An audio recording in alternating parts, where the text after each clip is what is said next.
اصطفى خصوصا على سيد الرسل وخاتم الأنبياء وعلى آله وصحبه الأتقياء أما بعد قال النبي صلى الله عليه وسلم خيركم خيركم لأهلي وأنا خيركم لأهلي أو كما قال صلى الله عليه وسلم اللهم صل على محمد وعلى آل محمد كما صليت على إبراهيم وعلى آل إبراهيم إنك حميد مجيد اللهم بارك على محمد وعلى آل محمد كما باركت على إبراهيم وعلى آل إبراهيم إنك حميد مجيد. ادھر والے ساتھی تھوڑا تھوڑا آگے. شادی کا چونکہ یہ موقع ہے تو اس مناسبت سے چند باتیں عرض کرنے کی کوشش کروں گا.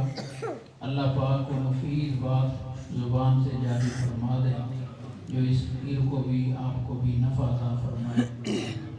اللہ تعالیٰ نے ہمیں جو دین عطا فرمایا وہ دونوں جہان کے لیے رحمت ہے. حضور صلی اللہ علیہ وسلم کی ایک مختصر حدیث میں نے پڑھی ہے. فرمایا کہ اچھے اخلاق اور اچھا انسان وہ ہے کہ جس کے اچھے ہونے کی گواہی اس کے گھر والے دیں. اس کے گھر والے گواہی دیں کہ وہ اچھا انسان ہے. یہ شادی کا سلسلہ یہ انسان کی ایمان کی تکمیل کا ذریعہ ہے اور بشریت کے بقا کا ذریعہ ہے. انسانی نسل کا ذریعہ ہے کہ اس کے ذریعے سے انسانی نسب آگے چلتا ہے.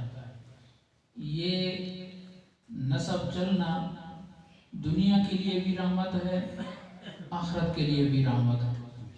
جب نسب انسانی ختم ہو جائے تو وہ اس کے نقصانات دنیا آخرت دونوں کے لیے ظاہر ہوتے ہیں. حضرت آدم علیہ السلام کو دیکھیں اللہ تعالیٰ نے انسان کے لیے عورت کو ماں بنایا ہے بیٹی بنایا ہے.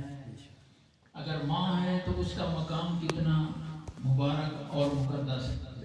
نبی پاک صلی اللہ علیہ وسلم ارشاد فرما رہے ہیں کہ جنت ماں کے قدموں کے نیچے ہے. ماں کے قدموں کے نیچے اللہ نے جنت رکھی. نبی پاک صلی اللہ علیہ وسلم کی سگی والدہ 6 سال کی عمر تھی نبی پاک صلی اللہ علیہ وسلم کی جب اللہ کو پیاری ہو گئی اور والدہ کی خدمت کا موقع نہیں ملا حضور صلی اللہ علیہ وسلم کو کیونکہ آپ بڑے ہوتے والدہ بڑھاپے میں ہوتی تو آپ والدہ کی خدمت کرتے موقع ملتا. لیکن اللہ کی حکمت. آج میں ایک عالم کا بیان کہیں پڑھ رہا تھا تو ہر عالم کے ذہن میں اللہ عجیب بات ڈالتے ہیں. تو وہ فرمانے لگے بھی اللہ پاک نے سب سہارے جلدی اٹھا لیے بچپن میں ہی اٹھا لیے تو اس میں حکمت کیا. اللہ کے ایک ایک کام میں کئی حکمتیں ہوتی ہیں. تو ایک حکمت انہوں نے بیان فرمائی کہ اگر حضور صلی اللہ علیہ وسلم کو کوئی چیز چاہیے کھانا چاہیے پانی چاہیے پیسے چاہیے اچھی چیز چاہیے تو بچہ باپ سے مانگتا ہے ماں سے مانگتا ہے. تو اللہ تعالیٰ نے باپ کا سہارا پیدائش سے پہلے اٹھا لیا ماں کا سہارا 6 سال کی عمر میں اٹھا لیا کہ اللہ کے علاوہ کوئی ہو ہی نہ جسے آپ مانگیں. کہ جس نے امت کو یہ تعلیم دینی ہے کہ اللہ سے مانگو تو اس کے لیے بچپن سے اور کوئی بھی نہیں ہے سوائے اللہ کے اور کس سے مانگے. تو ماں کی قدموں کے نیچے جنت ہے.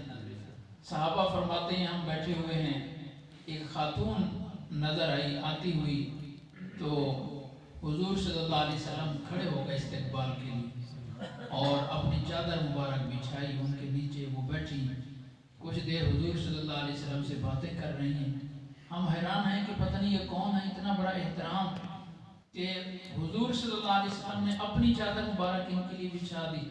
حالانکہ ساری دنیا آپ صلی اللہ علیہ وسلم کا ادب کرنے والی ہے تو یہ کون اتنی سعادت مند خاتون ہے.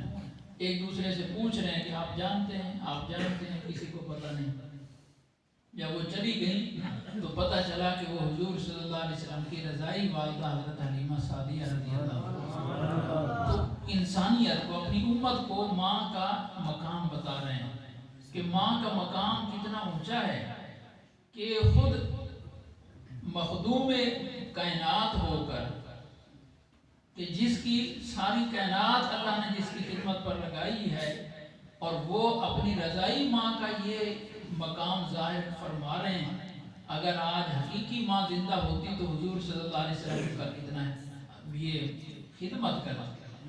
حضور صلی اللہ علیہ وسلم ایک دفعہ صحابہ کرام کی جماعت کے ساتھ اپنی والدہ محترمہ کی قبر پر تشریف لے گئے نبوت ملنے کے بعد، اور صحابہ فرماتے ہیں کہ وہاں دعائیں کی، اور ان دعاؤں میں حضور صلی اللہ علیہ وسلم خود بھی خوب روئے اور ہمیں بھی خوب رلایا۔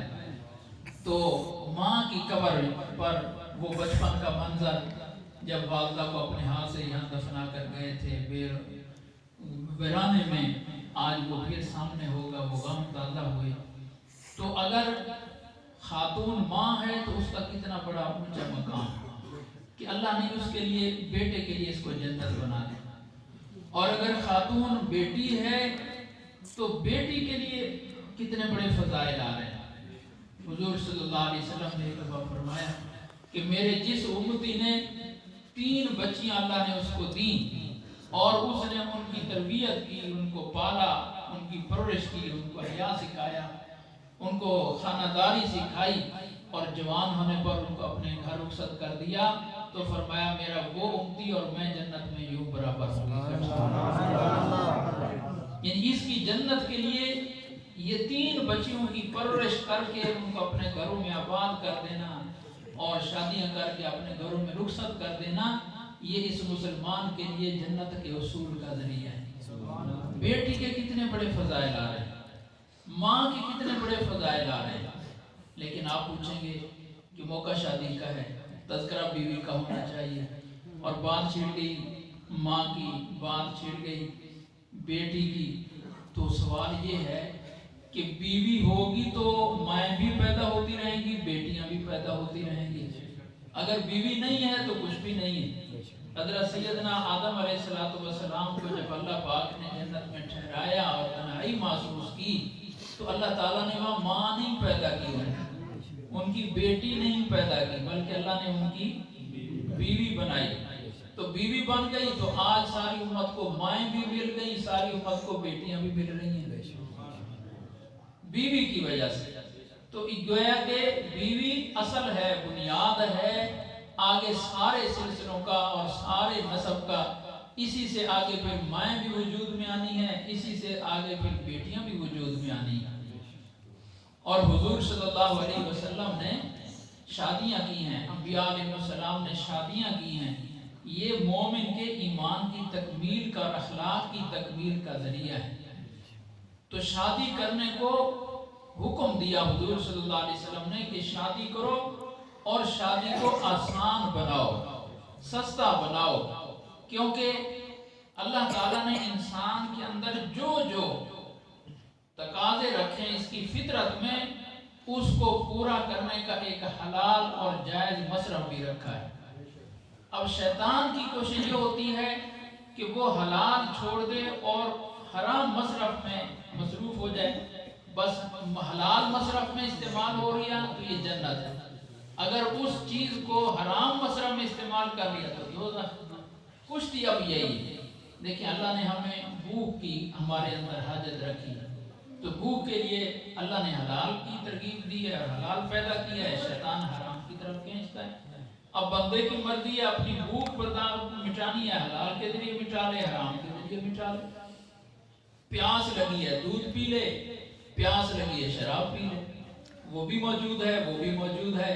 اللہ پاک حلال کا حکم دیتے ہیں اور شیطان حرام کی طرف دعوت دیتا ہے۔ تو اللہ پاک نے ہماری کسی ضرورت کو ختم ہونے کا، کرنے کا حکم نہیں دیا۔ ہر جو بھی انسان کی طبیعت میں خواہش رکھی ہے اس کو پورا کرنے کا ایک جائز مصرف بھی دیا ہے، اور حکم یہی ہے، اللہ کی بندگی اور اطاعت یہ ہے کہ اپنی اس خواہش کو جائز مصرف میں استعمال کرو، ثواب دوں گا۔ نبی پاک صلی اللہ علیہ وسلم نے ایک دفعہ ارشاد فرمایا کہ جو تم اپنی بیوی کے منہ میں حلال کی کمائی کے ذریعے سے لقمہ ڈالتے ہو وہ بھی صدقہ ہے، وہ بھی صدقہ ہے۔ اب ایک غریب آدمی صدقے کے فضائل سنتا ہے تو وہ سوچتا ہے کاش یہ ساری تقریر جو مولوی صاحب صدقے لیے کر رہے ہیں یہ امیروں کے لیے ہو رہی ہے، کاش میرے پاس بھی پیسے ہوتے تو میں بھی صدقے کرتا۔ نہیں، اور غریبوں پر تقسیم کیا ہے یا نہیں کیا، ہر آدمی اپنے بیوی بچوں پر تو خرچ کر رہا ہے، تو سالانہ جتنا بیوی بچوں پر خرچ کرتا ہے اس کا حساب لگا لے تو کئی لاکھوں بن جاتے ہیں۔ تو ہر غریب سے غریب آدمی بھی سالانہ لاکھوں روپے صدقہ کر رہا ہے۔ تو صحابی کو اشکال پیش ہوا، یا رسول اللہ بیوی پر خرچ کرنے سے صدقہ کیسے ہو جائے گا، وہ تو اپنا حق اس کو دے رہا ہے، نفقہ تو اس کے ذمہ ہے، اور پھر اس کی محبت ہے بیوی کے ساتھ، وہ اپنی محبت کو پورا کر رہا ہے، اپنی ذمہ داری ادا کر رہا ہے، تو یہ صدقہ کا ثواب کیسے ہو جائے گا؟ تو نبی پاک صلی اللہ علیہ وسلم نے ارشاد فرمایا، یہی جو لقمہ اس نے بیوی کے منہ میں ڈالا، اگر کسی غیر محرم عورت کے منہ میں اس کے محبت میں عشق میں گرفتار ہو کر غلط طریقے سے اسے تعلقات قائم کر کے اس کے منہ میں ڈالتا تو بتاؤ گناہ ہونا تھا کہ نہ؟ تو یا رسول اللہ تو گناہ تھا۔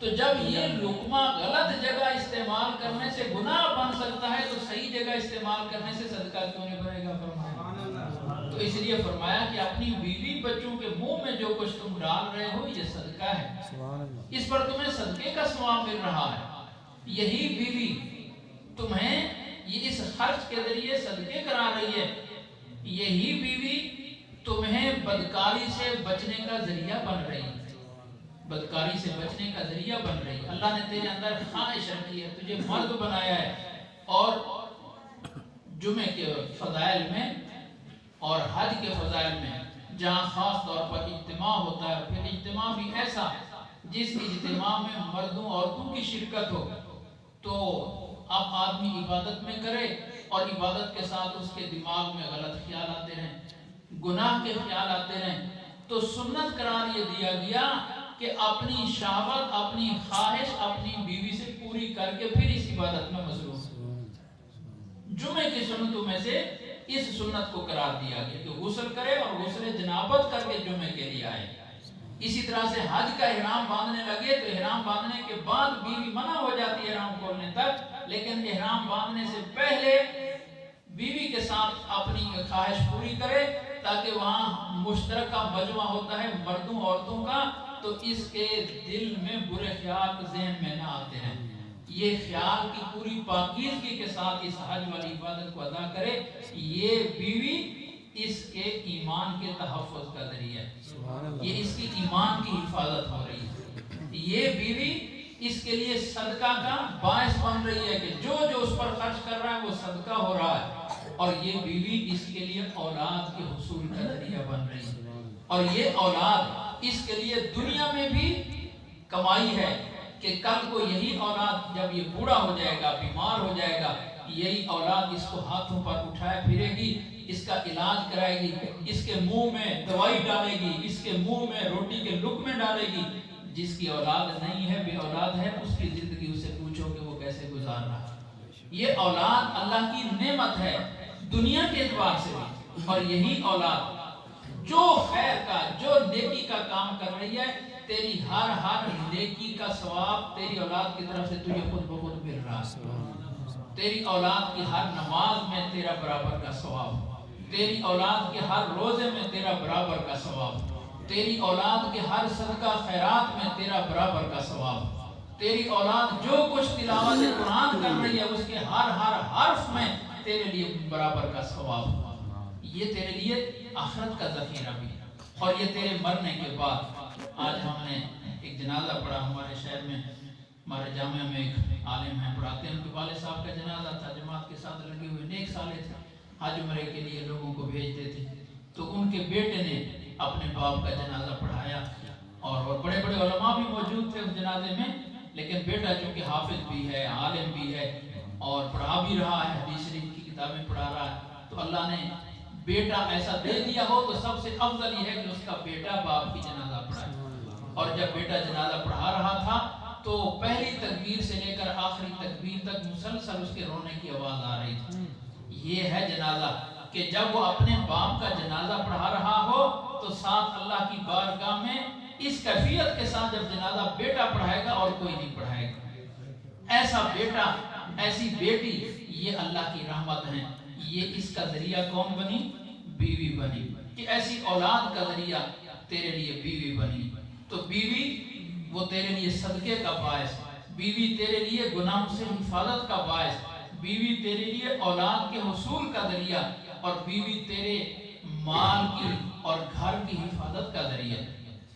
اگر بیوی نہ ہوتی اور اکیلا تو گھر آتا اور یہاں آ کر خود روٹی پکانی، خود اپنا بستر بچھانا، خود اپنے گھر کے کاروبار کرنے، زندگی کتنی تنگ ہو جاتی کہ جب تو باہر سے تھکا ہوا آتا ہے اور تیری خواہش ہوتی ہے کہ بس میں گھر جاتے ہی لیٹ جاؤں اور بستر گرم مجھے تیار شدہ مل جائے، اور وہیں بستر پر مجھے تیار شدہ کھانا آ کے ملے، مجھے وہیں پانی ملے، اور مجھے بستر سے نیچے قدم بھی نہ رکھنا پڑے۔ اس بیوی کے ذریعے اللہ نے یہ ساری سہولتیں اور نعمتیں تجھے عطا فرما دی، نعمتیں عطا فرما دی۔ یہ بیوی تیری زندگی کو آسان بنانے کا ذریعہ ہے۔ اللہ نے اس عورت کو انسان کے لیے کتنا نعمت بنا دیا، نعمت بنا دیا۔ اس لیے اللہ پاک نے جنت میں آدم علیہ السلام کی بیوی پیدا فرمائی ہے، اور حضور صلی اللہ علیہ وسلم نے اس نکاح کی ترغیب دی ہے کہ اور فرمایا کہ میرا جو امتی نکاح کی طاقت بھی رکھتا ہے اور پھر نکاح نہیں کرتا وہ میرا نہیں۔ ہم جمعہ کے اس میں نکاح کے خطبے میں عالم سے یہ حدیث سنتے ہیں، دو حدیثیں پڑھی جاتی ہیں، النکاح من سنتی، اور دوسرا حدیث ہوتی ہے من راغب عن سنتی فلیس منی، کہ جو میری سنت سے اعراض کرے گا وہ مجھ سے نہیں ہے۔ تو حضور صلی اللہ علیہ وسلم نے کتنی تاکید کے ساتھ، اس کے اندر کتنے سارے فوائد ہیں، کتنی برکات ہیں، اور پھر یہ انسانی نسب آگے چلتا ہے آگے، اور اس نسب کی قدر اگر معلوم کرنی ہو تو آج یورپ میں چلے جاؤ، وہاں تمہیں اس نسب کی قدر معلوم ہوگی اور نکاح کی قدر معلوم ہوگی۔ کینیا ایک دفعہ جانا ہوا تو وہاں ہم گئے، ہمیں لے گئے ہمارے شگیر تھے سمندر کے کنارے سیر کرانے کے لیے۔ شہر بھی کافروں کا، عیسائیوں کا شہر ہے، اور سمندر کے کنارے یورپ کے گورے آتے ہیں تو لیٹے ہوئے ہیں ریت پر، کوئی الٹا ننگا لیٹا ہوا ہے، کوئی سیدھا ننگا لیٹا ہوا ہے، ادھر مرد ادھر عورتیں لیٹے ہوئے ہیں، اور عورتوں نے اگر لباس پہنے ہوئے ہیں تو کوئی بالکل ننگی ہیں، کہ چھوٹے چھوٹے لباس پہنے ہوئے ہیں۔ تو میں ذہن میں ایک چیز سوچ کر رہا کہ آخر ان کو ننگا ہونے کی مجبوری کیا ہے؟ عورتیں ننگی ہوتی ہیں تو کیوں ہوتی ہیں؟ آخر ان کو ضرورت کیا ہے اس کی؟ تو ذہن میں اللہ نے ایک بات ڈالی، وہ یہ ہے کہ ایک آدمی اپنا سودا بیچنا چاہتا ہے تو اس کو اگر گھر بیٹھے بیٹھے گاہک مل جائے تو وہ پھر اس کی تشہیر نہیں کرتا، اس کو ضرورت نہیں ہوتی، بلکہ مانگے بھی سے تو آگے سے روکھا جواب دیتا ہے۔ ہمارے بھائی ظاہر صاحب ہیں، انہوں نے لگائی اپنے بجری بنانے کی مشین لگائی، اور ان کو آرڈر اتنے آتے ہیں کہ وہ آرڈر ہی نہیں پورے ہو رہے۔ اب کوئی نیا گاہک اگر آئے گا بھی صحیح تو ان کو ضرورت ہی نہیں ہے گاہک کی، تو اس سے سیدھے منہ سے بات بھی نہیں کریں گے۔ اب وہ کہیں یار بڑا بے نیاز آدمی ہے، تو بے نیاز اس لیے کہ وہ پہلے سے مستقل گاہک لگا ہوا ہے، اور جس کا مستقل نہیں لگا ہوا وہ بیچارہ وہ اشتہار بھی چھپائے گا، فیس بک پہ بھی دے گا، لوگوں کو بھی کہے گا، اور جو آئے گا اس سے بڑی محبت سے ملے گا بھی صحیح، اور بڑی خوشامد بھی کرے گا، اس کو چائے بھی پلائے گا۔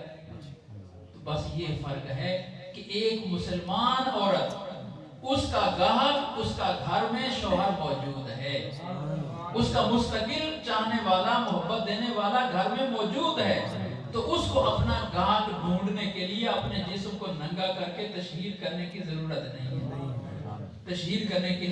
نہیں ہے۔ اور یہ بیچاریاں ایسی ہیں کہ وہاں نکاح کا رواج نہیں ہے۔ جب نکاح کا رواج نہیں ہے تو روزانہ ایک رات کی تنہائی سے بچنے کے لیے کہ آج رات میں کہاں گزاروں گی، میرا رات کا ساتھی کون ہوگا، تو روزانہ کی تشہیر کرنے کے لیے پھر وہ اپنے جسم کو بنا سنگار کر کے ننگا کرتی ہیں، شاید کوئی میرا چاہنے والا، محبت کرنے والا مجھے مل جائے۔ لیکن وہ محبت کرنے والے